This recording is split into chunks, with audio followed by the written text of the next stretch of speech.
Hi, I'm Daniel Lucas, and welcome to Book 101 Review. Book 101 is all about the books that I read for the last 40 years. And today I have my special guest, a trauma therapist, chronic illness navigator, and the founder of NeuroNurture, no other than Miss Cat Smith. Hi there. Thank you so much for having me. Welcome to Book 101, Miss Cat, and can you please introduce more about yourself? Sure. Again, my name is Kat. I am a therapist. I work almost exclusively with trauma. And more recently, in working with trauma, I have found myself with primarily a caseload of people who are struggling with chronic illness, with childhood trauma, and some very, very complex cases with those two things in the mix. Um, and as I've kind of navigated my own health issues, um, it has become clearer to me this link between those two things, these chronic stressors and how they impact our physical health as well as our mental health.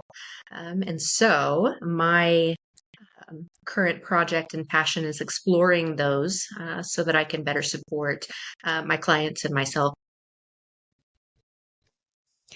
Miss Kathy Smith, thank you so much for sharing your knowledge to the world.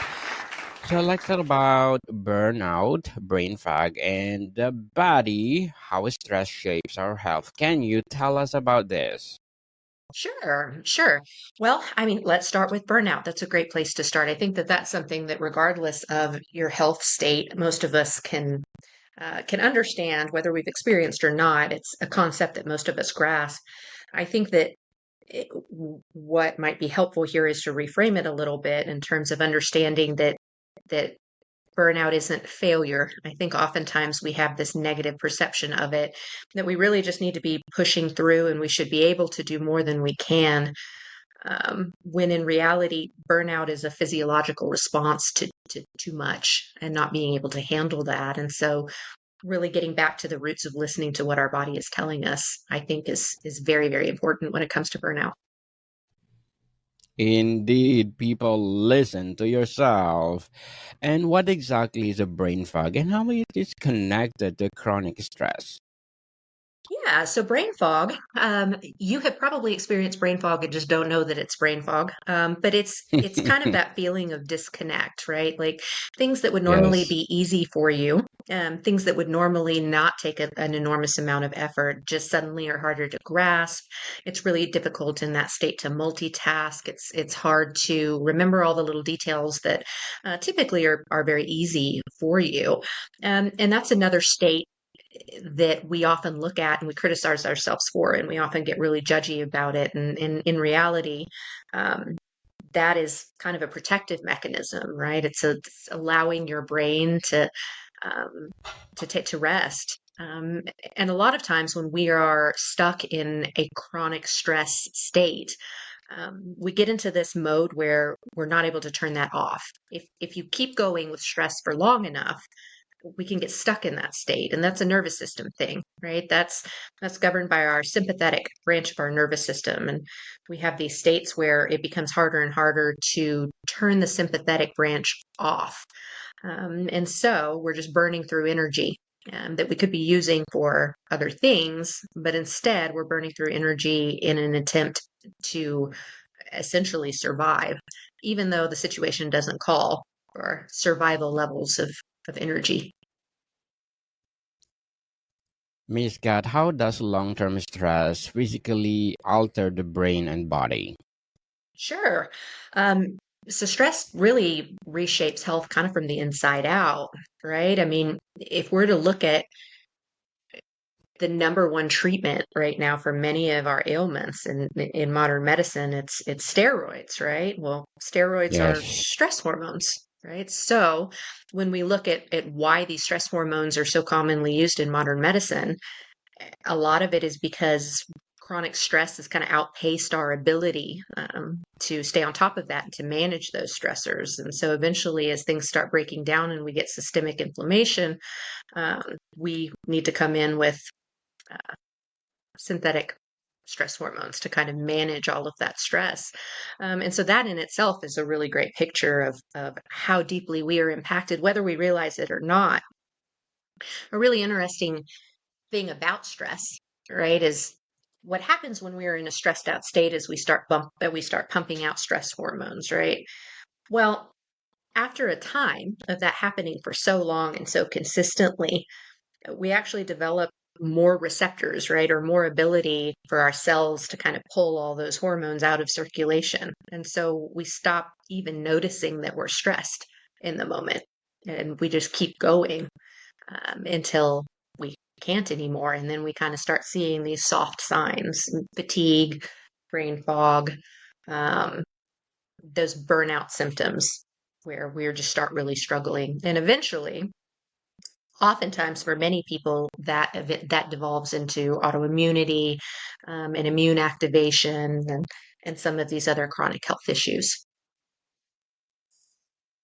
Very well said, Miss Cat. Beautifully articulated. Thank you. Can stress actually rewire our nervous system over time? Absolutely. Absolutely, it can. It actually happens on a cellular level, right? Mitochondria are essentially what it's like, kind of like our batteries in our cells, right? They produce ATP, which is what we use for energy, right, on a cellular level. And we need that for everything we do. And so as we ask more and more and more of that, um, then that slowly kind of breaks down and not able to produce as much cellular energy as we need. I think an analogy might be if you are climbing a mountain with a backpack, right? And you start out with a manageable load, and as you hit checkpoints all the way up the mountain, they're giving you more stuff and they're piling more things into your backpack. Well, eventually, you're going to start really struggling to climb. You may even reach a point where you can't climb at all anymore, right? And at some point, that's not about willpower, right? Or your attitude. That's just about demand exceeding your capacity, right? Or your resources.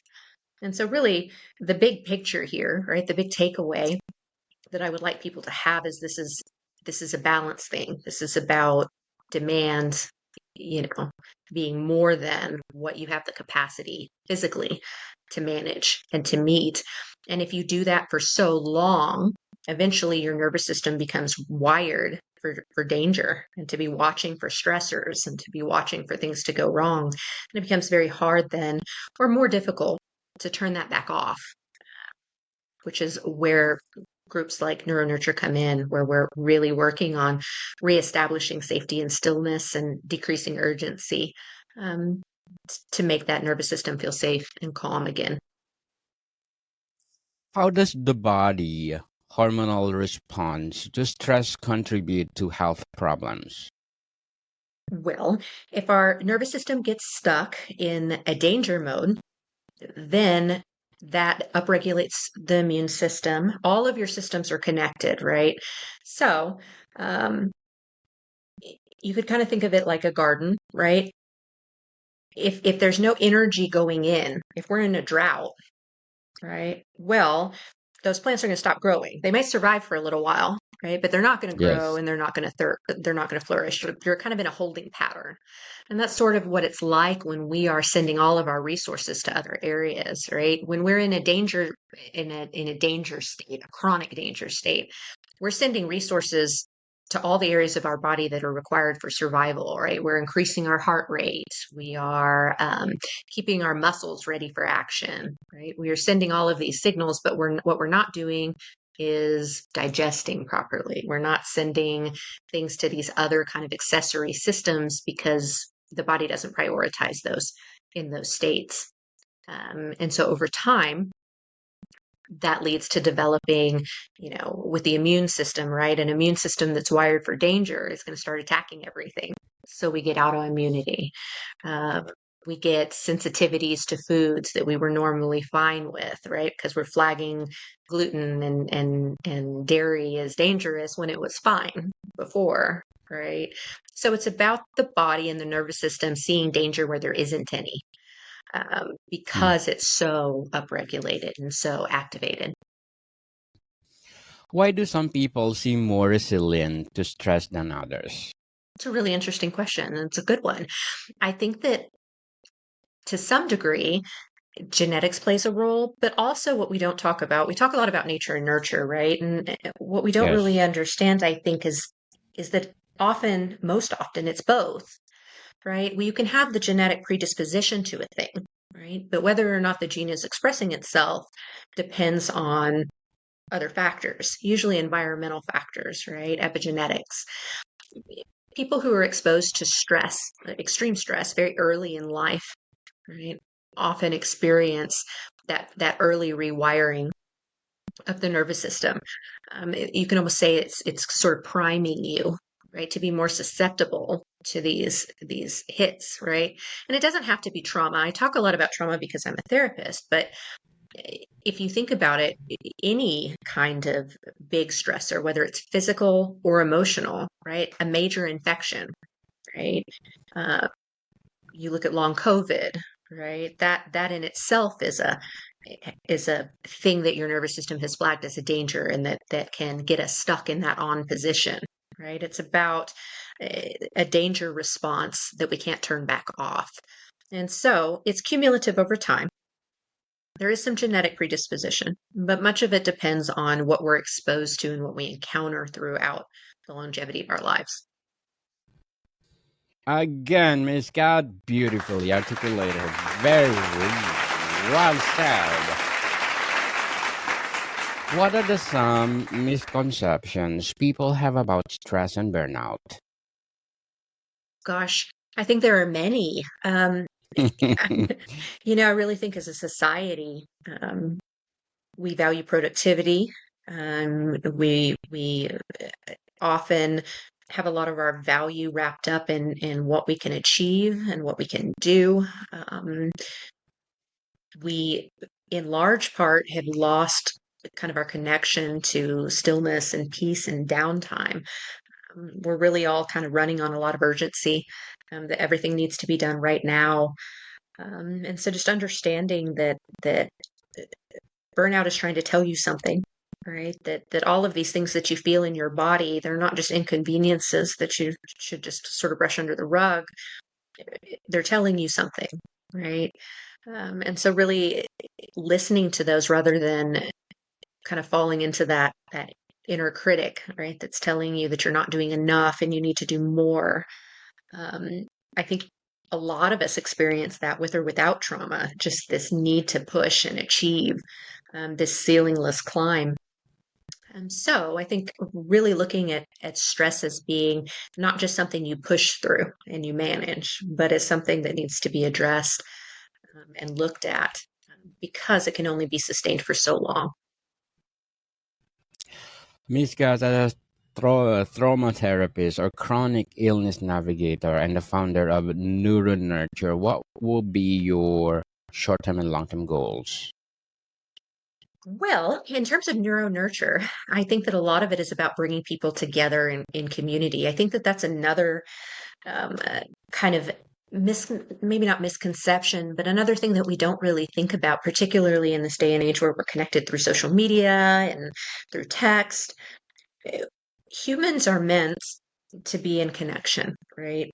And we co-regulate off of each other to a really large degree, which means if I'm in a room with a lot of people and those people are very calm, right, I'm going to pick up on that. And that's going to help me regulate my nervous system, right? Now, if I'm in a room with everybody freaking out, well, I might not be quite as regulated, right? That's kind of that group think, group energy thing.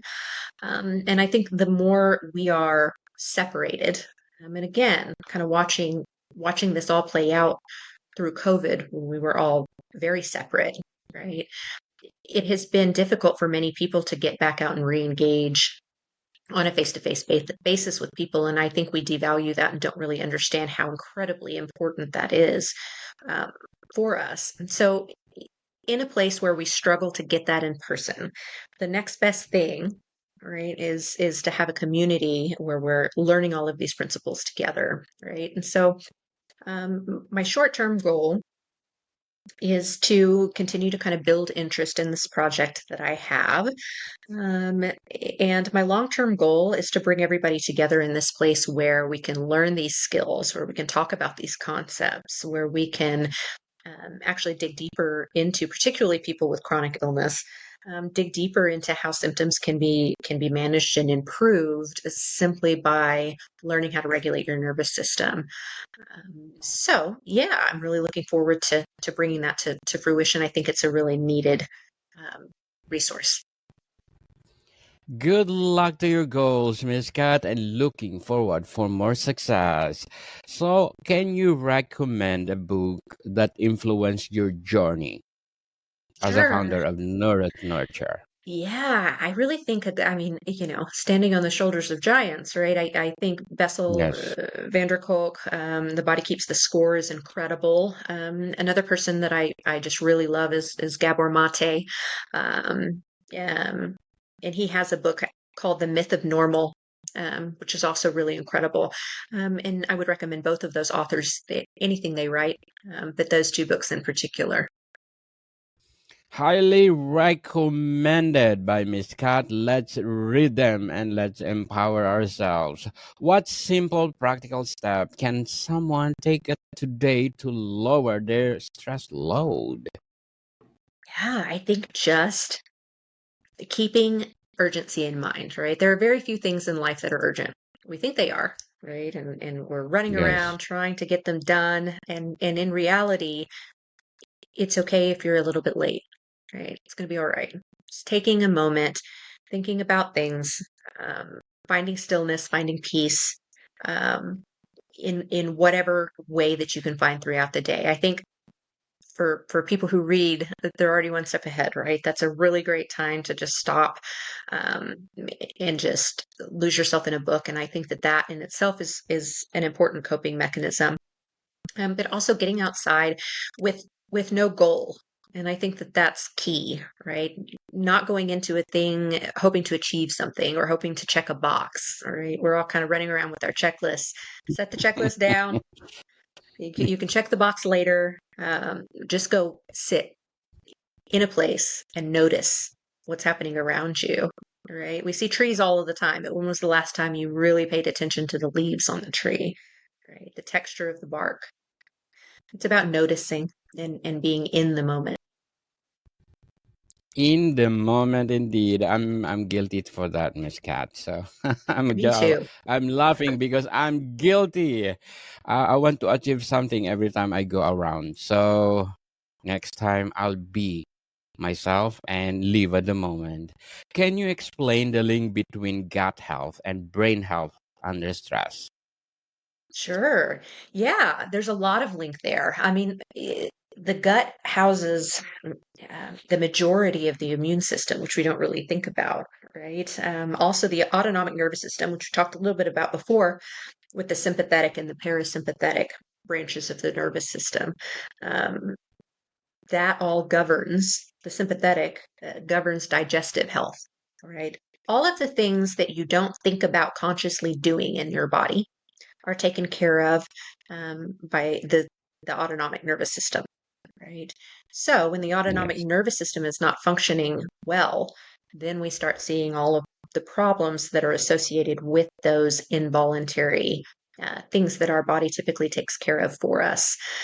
Beyond that, we also produce a good portion of our neurotransmitters in our gut as well.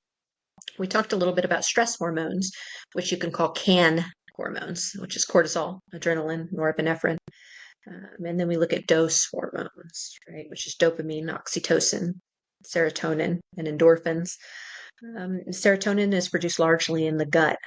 So there's actually kind of a highway of neurons where your brain and your gut are constantly talking back and forth on an ongoing basis, right? And so um, as our digestion, sort of falls off due to chronic stress, well, then we start getting imbalance in the microbiome, which then affects our mental health through that highway. So they are definitely connected in a very, very big way.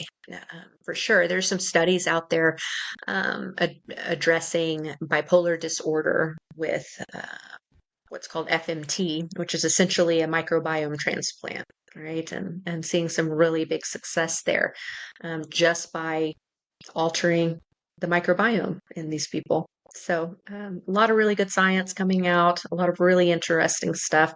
I think it's going to be really great to see where it goes in terms of that intersection between physical health and mental health. Yes, we are looking for that. Now, Miss Cat into the world. How do mental health conditions like anxiety and depression interact with physical burnout? Sure. I think it all comes back down to that demand exceeding capacity, right?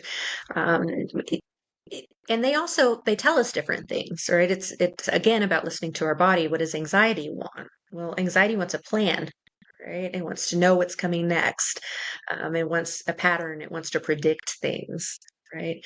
Depression is often a feeling of hopelessness or helplessness, right? And so depression wants empowerment, right? It wants to know, it wants willpower and way power, right? It wants to believe things can get better and it wants to have a map to get there.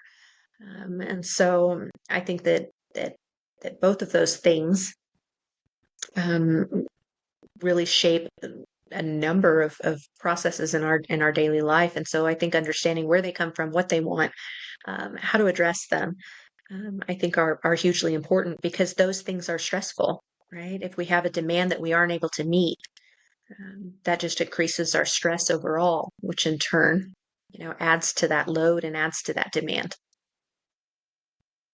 Yes, indeed. Miss Cat, are there specific exercises or practices that help reset the brain and body after burnout?